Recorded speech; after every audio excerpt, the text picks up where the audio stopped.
The feud between Boosie and Charleston White began the way so many internet beefs do these days, with Charleston running his mouth. Boosie, your boy don't know how to fight. Neither do that T.I. little yellow long hair. Charleston has a routine. He picks a target, says outrageous things about them online, and then sits back while the internet does the rest. The chaos, the clicks, the headlines, that is his formula. I ain't really got no opinion on him because, my opinion can send me to prison. He has gone after rappers, activists, athletes, anyone you can imagine. But when he put Boosie's name in his mouth, things shifted. Boosie is not the type to laugh along when someone threatens or mocks his family. At first, Charleston kept it light, clowning Boosie for being washed up and throwing petty shots just to stir drama. That is Charleston's bread and butter. Make noise, chase clicks, stay trending. Nobody talk to him. Why do Boosie get all the love? As if he the killer. And Boosie ain't no mother killer. You can slap Boosie and that don't do nothing. You can slap Lil Boosie, that don't do nothing. Lil Marlo was the killer. Lil Boosie ain't had a fight with nobody. That you punch him in the nose, that bleed to death because he a diabetic. You can't give him no black eye. He'll die. He'll diabetic. But Charleston did not stop there. He knew that if he really wanted to get under Boosie's skin, he could not just attack the man himself. He had to strike lower. That is when he started going after Boosie's son, Tootie Raw. Your boy don't know how to fight. Neither do that T.I. little yellow long hair freak. That little don't know how to fight either. Get them y'all babies is rapper baby. The jail, it's gonna be for something. It's gonna be for something. I don't play no police game, man. Just know as you move around, man, life is real, bruh. This shit ain't no motherfucking joke. This shit ain't no motherfucking game. Just don't play with me and don't play with mine. Leave my motherfucking children out your motherfucking face, boy. Your son saw one dude said he said he's the one who got your son arrested. How do you feel about stuff like that? Who got my son arrested? Then he said Charleston White went on the record. I don't know, man. I don't fuck with Charleston White. That nigga, they're Prush. I ain't fucking with y'all. I'm keeping that nigga name out my mouth. That's a threat to my success. Yeah. Charleston White, he ain't hiding. Charleston White gonna get your ass locked up. Yeah. So, shit, I've been ducking that smoke with Charleston.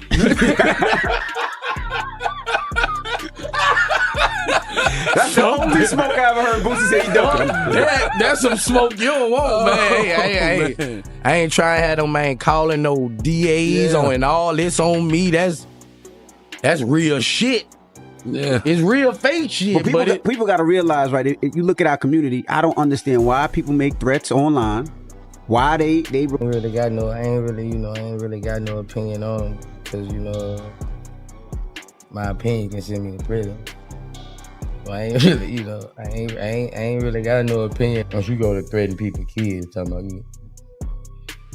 I ain't gonna do all that. Certain people, you can't really express opinions on. Boosie feels pretty good. He feels like the judge he don't feel good. You see how low his energy is. I mean, well, he says this judge seems pretty cool. Man, he just saying that to kiss ass because they watch it. I used to say the same shit, and the judge kept revoking my bond. That nigga bit the pillar in an interview. And have you ever seen a gangster in an interview, nigga?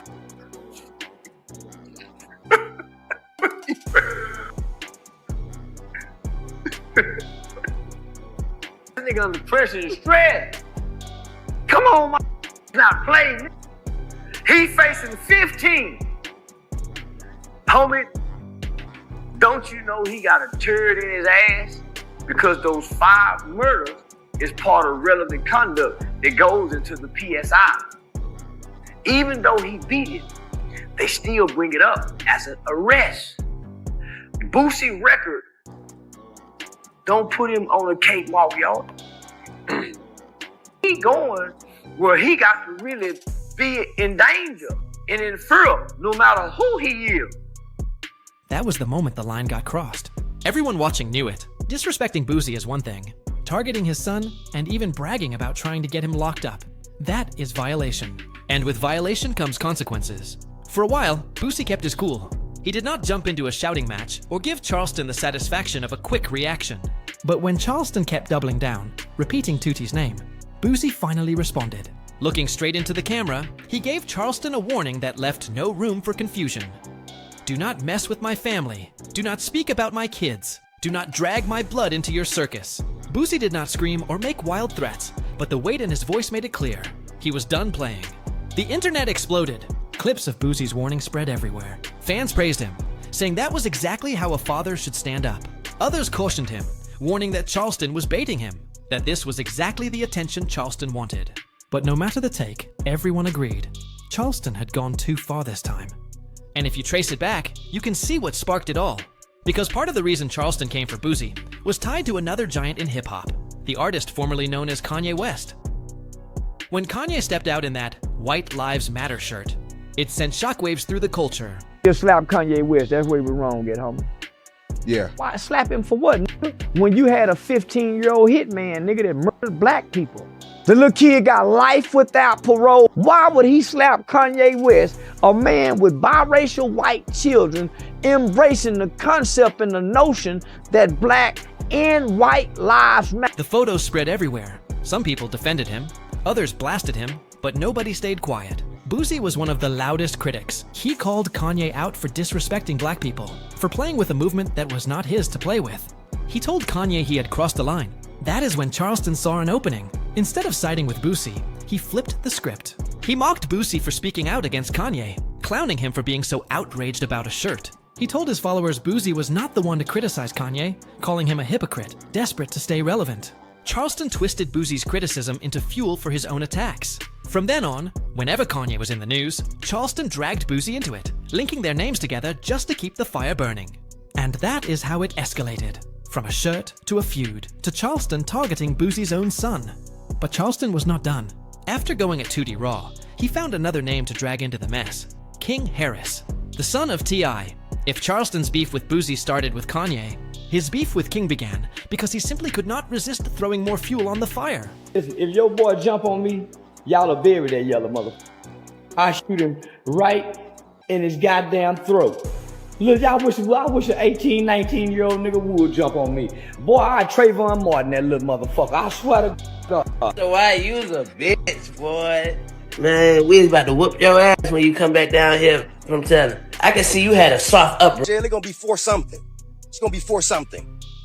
I don't play no police game. Charleston went online laughing, clowning King, calling him spoiled and soft. He said King was trying too hard to act street when everyone knew he had grown up rich. He mocked his looks, his hair, his attitude. Then he took it darker, claiming King was headed for jail and not built for the life he pretended to live. King Harris was not about to stay silent. He jumped on Instagram Live and fired back hard. He called Charleston names, told him to shut his mouth, and warned that if they ever crossed paths in person, it would be a problem. King was not mincing words. He was ready to take it off the internet and into the real world. That is when T.I. stepped in. Just like Boosie, he was not going to sit back while a grown man disrespected his son. T.I. made it clear Charleston had crossed a line. He said he would always stand by King, that he would protect his child no matter what, and that Charleston needed to keep his son's name out of his mouth. Now, the storm was in full swing. You had Charleston White going at Boosie and his son, and also going at T.I. and King Harris, all while still clowning Boosie for criticizing Kanye West. Two rap legends, Boosie and T.I., were both furious because Charleston decided to drag their families into his internet circus. And you had their sons, Tootie and King, standing up for themselves, firing back, and refusing to let Charleston's insults go unchecked. The internet could not get enough. Clips of Charleston talking wild went viral again and again. Every response from Boosie or T.I. was shared thousands of times. King Harris's Instagram Live was replayed everywhere, with people debating whether he was really ready to back up his tough talk.